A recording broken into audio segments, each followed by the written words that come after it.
Hello everyone, welcome to our YouTube channel devoted for civil services. तो कल से आगे बढ़ते हैं, शुरू करते हैं रेपो रेट। हम यहाँ पे उपकरण पढ़ रहे थे मॉनेटरी पॉलिसीज के, तो उसी उन्हीं उपकरणों में आज ये आगे का एक उपकरण है जिसे कहते हैं रेपो रेट। देखिए, जो प्रेजेंट टाइम में रेपो रेट है वो 4% है। ठीक है, ये होता क्या है कि बैंक आरबीआई से कम अवधि का ऋण लेती है, ये वो ब्याज दर है। तो इसे सुन लीजिए, ये वो दर है जिस पर एक बैंक आरबीआई से कम अवधि का ऋण लेती है। कौन लेता है? बैंक आरबीआई से लेती है। बैंक आरबीआई से कम अवधि, अभी कम अवधि का मतलब बता रहे हैं, कम अवधि का ऋण लेती है।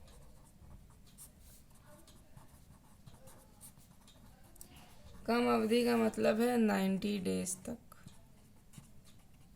90 दिनों तक। ठीक है, कम अवधि हो गया। अब उसके बाद में मान के चलो, अगर किसी बैंक ने रेपो रेट पर ऋण दिया, किसी बैंक ने रेपो रेट पर ऋण दिया, किसको? आरबीआई को दिया। इस समय रेपो रेट है, मैंने बताया कितना? 4%। लेकिन अगर आरबीआई इसको बढ़ा दे, इसको 4% से बढ़ाकर और आगे कर दे, 5-6 इस तरीके से कुछ भी कर दे, मान के चलो 5% कर दे, मान के चलो प्रेजेंट टाइम में लेकिन है ये, ठीक है, 5% कर दे, तो बैंकों के लिए आरबीआई से ऋण लेना क्या हो जाएगा? महंगा हो जाएगा। तो बैंकों के लिए आरबीआई से ऋण लेना महंगा हो जाएगा, और जब ऋण लेना महंगा हो जाएगा तो बैंक भी क्या करेंगे? जो पब्लिक होगी उसको भी महंगे में ऋण देंगे। तो ऐसी स्थिति में उपभोक्ता क्या करेगा? ऋण लेने से चूकेगा, कहेगा ऋण ना लो तो बेहतर है। क्यों? क्योंकि इस समय क्या है? महंगा ऋण है। तो उससे होगा क्या? जब लोगों के पास पैसा नहीं होगा तो मांग भी नीचे आएगी, और मुद्रास्फीति यानी कि जिसको कहते हैं महंगाई, एक लाइन में मुद्रास्फीति, वो भी नीचे आएगी। ठीक है, अगर इसी के विपरीत मान लो, अगर आरबीआई रेपो रेट को घटाकर 4 से 3% कर देती है, तो बैंकों के लिए क्या हो जाएगा? ऋण देना सस्ता हो जाएगा। बैंकों को आरबीआई से आसानी से ऋण मिल जाएगा, और फिर होगा क्या कि बैंक भी अपने उपभोक्ताओं या निवेशकों या पब्लिक को क्या होगी? सस्ते में ऋण दे पाएगी। तो जब सस्ते में ऋण दे पाएगी, लोगों के पास पैसा होगा, तो क्या होगा? मांग भी बढ़ेगी और मुद्रास्फीति भी बढ़ेगी। मांग भी बढ़ेगी, मुद्रास्फीति यानी कि इन्फ्लेशन भी बढ़ेगा, और आर्थिक समृद्धि भी बढ़ेगी, और आर्थिक समृद्धि भी बढ़ेगी,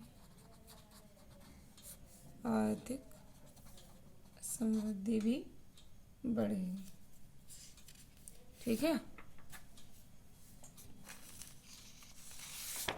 तो इसमें क्या है कि आरबीआई को जब भी लगता है अर्थव्यवस्था में उपभोग हमारा बढ़ रहा है, और आरबीआई को लगता है कि उपभोग बढ़ रहा है, ठीक है, महंगाई भी बढ़ रही है, उपभोग भी बढ़ रहा है और महंगाई भी बढ़ रही है, तो आरबीआई रेपो रेट तुरंत क्या करेगी? बढ़ा देगी। तुरंत रेपो रेट को वो बढ़ा देगी, जिससे कि ऋण महंगा हो जाएगा। जब ऋण महंगा हो जाएगा तो उपभोग अपने आप क्या होगा? नीचे आ जाएगा। लेकिन अगर इसी के विपरीत आरबीआई को लगता है कि मुद्रा का प्रवाह कम है तो उपभोग कम है, मुद्रा का प्रवाह कम होगा तभी तो उपभोग कम होगा। उपभोग कम है, उससे क्या हो रहा है?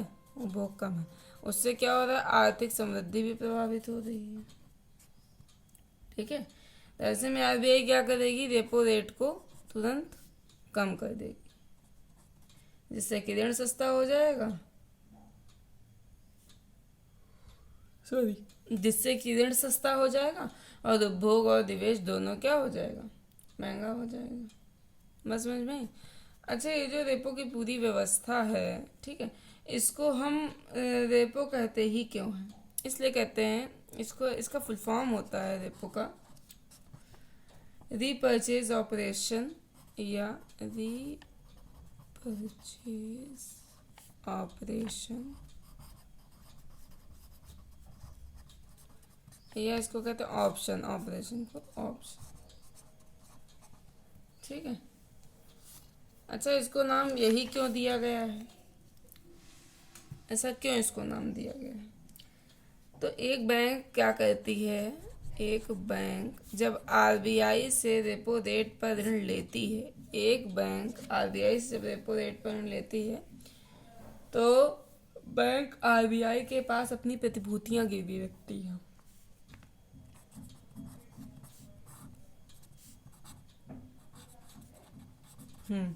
बैंक क्या गिरवी रखेगी, प्रतिभूति,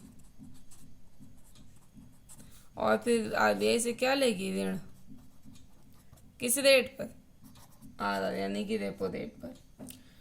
तो होता क्या है कि जितनी मान के चलो प्रतिभूति है, मान के चलो उसको ऋण लेना है 100 रुपए का, तो प्रतिभूति कम से कम कितनी होनी चाहिए, 105 रुपए की होनी चाहिए, तभी ऋण देगी आरबीआई, वरना नहीं।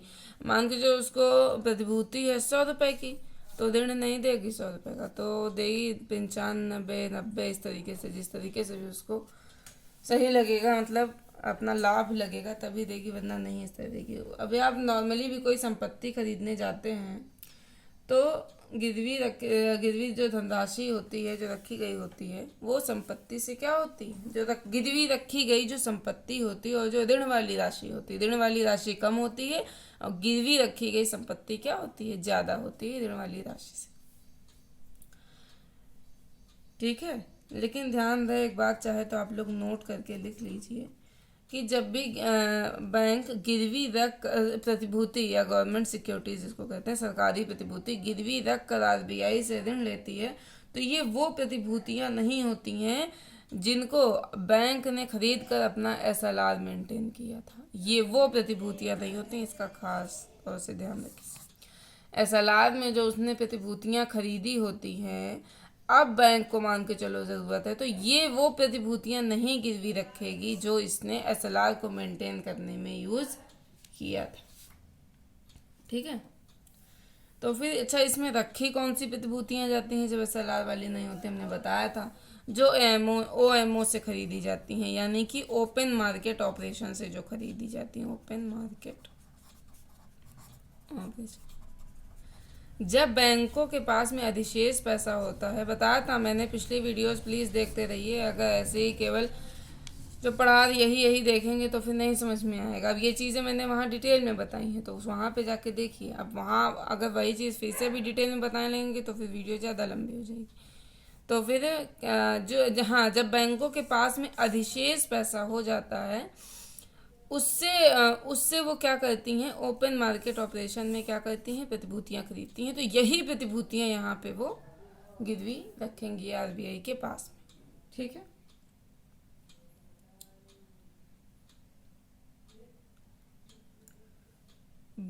बैंक आरबीआई के पास प्रतिभूति गिरवी, देखिए होता क्या है कि बैंक आरबीआई के पास क्या करती है, प्रतिभूति गिरवी रखती है, लेकिन प्रतिभूति गिरवी रखती है, वो भी कितने, मतलब कैसे, क्या एकदम में वो एक कोई फिक्स एकदम निश्चित समय, ये समझ लीजिए कोई डेट बता देती है, फिक्स्ड क्या बता देती है, डेट बता देती है कि इतने ब्याज दर के साथ में हम आपको दे रहे हैं, और इन्हीं प्रतिभूतियों को हम इस डेट को रीपरचेज कर लेंगे, आपका पैसा वापस करने के बाद रीपरचेज कर लेंगे, आपका पैसा आपको हम लौटा देंगे। बस समझ में।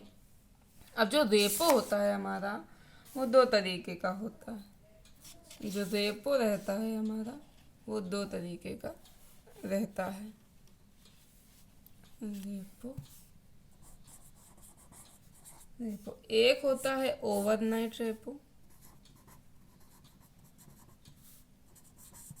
ओवरनाइट, और एक होता है टर्म।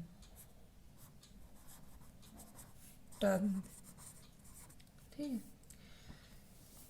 इसमें जो ऋण लिया जाता है ओवरनाइट रेपो में, केवल 24 घंटे के लिए ही होता है। ठीक है। इसमें जो ऋण लिया जाता है केवल 24 घंटे के लिए, ये एक तरीके से डिफरेंस भी है, आप इसको समझ सकते हैं। इसमें जो ऋण लिया जाता है वो 24 घंटे के लिए होता है, और इसमें जो ऋण लिया जाता है वो 7 दिन के मल्टीपल में होता है। जैसे हो गया 7, 21 और 28 इस तरीके से, ठीक है। और लेकिन 90 डेज से ज़्यादा का नहीं हो सकता, 90 डेज से ज़्यादा का नहीं, ठीक है। इसमें जो ऋण बैंक लेती है, तो ये टोटल उसका जो डिपॉजिट होता है, टोटल डिपॉजिट का केवल 0.25% ही ऋण ले सकती है बैंक। इसमें क्या होता है, टोटल डिपॉजिट का 0.75% ही ऋण ले सकती है, ठीक है। यानी कि मान के चलो, एग्जाम्पल भी समझ लो, यानी कि मान के चलो 100 रुपये हैं, तो जो ऋण लेगी वो केवल, उसका टोटल डिपॉजिट 100 रुपये का है, तो जो ऋण लेगी कितना लेगी, बताओ कितना लेगी, 25 पैसा। और इसमें अगर वो ऋण लेती है तो कितना लेगी, 75। आई होप आप लोगों को समझ में आ गया होगा। यहाँ पे 7, 14 भी होता है मल्टीपल इसका, 21, 28, फिर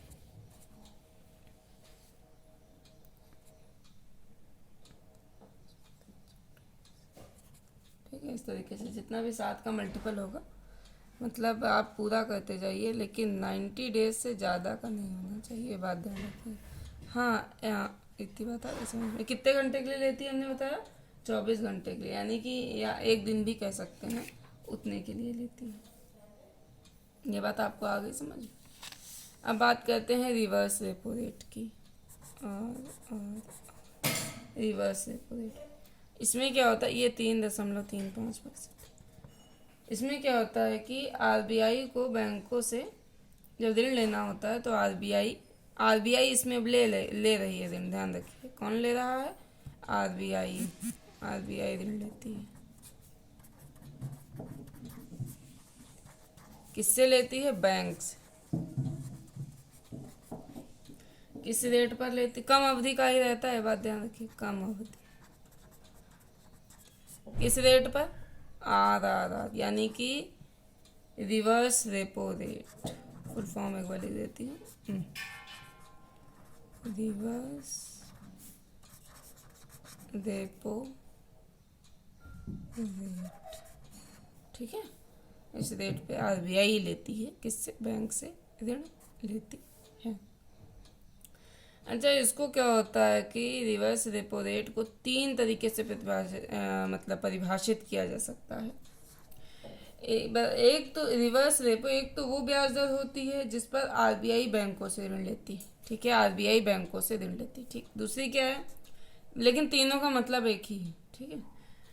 दूसरी क्या है, ये वो ब्याज दर है जिस पर बैंक अपनी अधिशेष धनराशि आरबीआई के पास जमा कर देती है।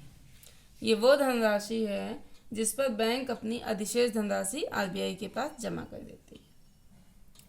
फिर क्या है, रिवर्स रेपो वो ब्याज दर है जिस पर बैंक आरबीआई को ऋण दे देती है या देते हैं, ठीक है। ये 3 तरीके की डेफिनेशन है। जब आरबीआई बैंकों से ऋण लेती है, तो आरबीआई भी क्या करती है, बैंकों के पास अपनी प्रतिभूतियों को गिरवी रखती है, ठीक है। आरबीआई भी बैंकों के पास अपनी प्रतिभूतियों को गिरवी रखती है। जब रिवर्स रेपो दर बढ़ जाएगा, मान के चलो कि रिवर्स रेपो दर बढ़ गया, क्या हो गया, बढ़ गया, तो बैंकों के लिए आरबीआई को ऋण देना क्या हो जाएगा, आकर्षक हो जाएगा। भैया जब अभी तो कितना है, 3.35% है, अब मान के चलो ये हो गया है कितना, 4% मान लो, तो बैंकों को आरबीआई को ऋण देना आकर्षक, इंटरेस्टिंग हो जाएगा। कैसे, देखो कि अगर पैसा जो है बैंक क्या करती है, लोगों को देती है, तो वो थोड़ा रिस्की होता है। लोगों को अगर पैसा देती है तो थोड़ा रिस्की होता है, पता नहीं वापस करे ना करे। लेकिन अगर आरबीआई को ऋण के रूप में देती है, तो वो पैसा क्या होता है, खराब नहीं होगा, यानी कि बेकार नहीं होगा, आरबीआई के पास जाएगा, आरबीआई उसे ब्याज सहित वापस करेगी ही करेगी। इसलिए हमेशा से क्या होता है, बैंकों को ऋण देना, बैंक आरबीआई को ऋण देना ज़्यादा अच्छा समझती है, या उसका पैसा डूबता नहीं है यूँ कह लीजिए। लेकिन अगर पब्लिक को ऋण देती है तो उसका पैसा डूबने के थोड़ा सा ज़्यादा चांस रहते हैं, ठीक है।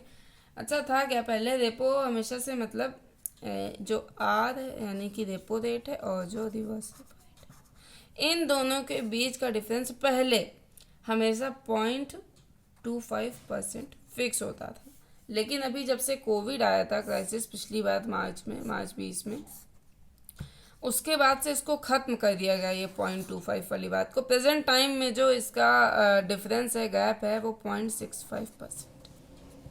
कितना है? 0.65%। तो इसलिए ऐसा है। अब इसलिए बात करते हैं LAF की। LAF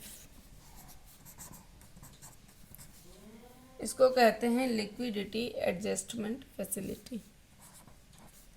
लिक्विडिटी एडजस्टमेंट फैसिलिटी होता क्या है? इसके माध्यम से RBI अर्थव्यवस्था में मुद्रा के प्रवाह को एडजस्ट करती है। कम है तो ज़्यादा, ज़्यादा है तो कम। यानी जहाँ पैसा ज़्यादा है वहाँ से पैसा अपने पास रख लेगी, और जहाँ पैसा कम है वहाँ पे पैसा और जो है प्रवाहित कर देगी। तो इसी को कहते हैं लिक्विडिटी का एडजस्टमेंट। ठीक है। अब LAF के अंतर्गत RBI बैंकों से ऋण लेती है। LAF के अंतर्गत होता क्या है कि RBI बैंकों से ऋण लेती है, ठीक है, और बैंकों को ऋण देती भी है। RBI बैंकों को ऋण लेती भी है और बैंकों को ऋण देती भी, बैंकों से लेती भी है, बैंकों को देती भी है। RBI सरकार को जो ऋण देती है वो OMO के माध्यम से और SLR में बेची गई प्रतिभूतियों के माध्यम से देती है। RBI जब सरकार को ऋण देती है तो केवल यही नहीं होता कि SLR वाला नहीं देगी, वो भी देगी, और जो खुली बाजार की प्रक्रिया के अंतर्गत खरीदे गए हैं वो भी ऋण इनको सरकार को देगी। ठीक है, इतनी बात आई समझ में? आगे देखिए, थोड़ा सा समझ लीजिए। मान के चलो LAF है, ठीक है, LAF, ठीक है, RBI है यहाँ पे, ये हमारी बैंक्स हैं, ये B1 बैंक्स मान लो, B2 मान लो, B3 मान लो, ठीक है। LAF की व्यवस्था समझा रही हूँ। इसके अंतर्गत RBI बैंकों से कैसे ऋण लेती है और कैसे ऋण देती है वो समझा रही हूँ।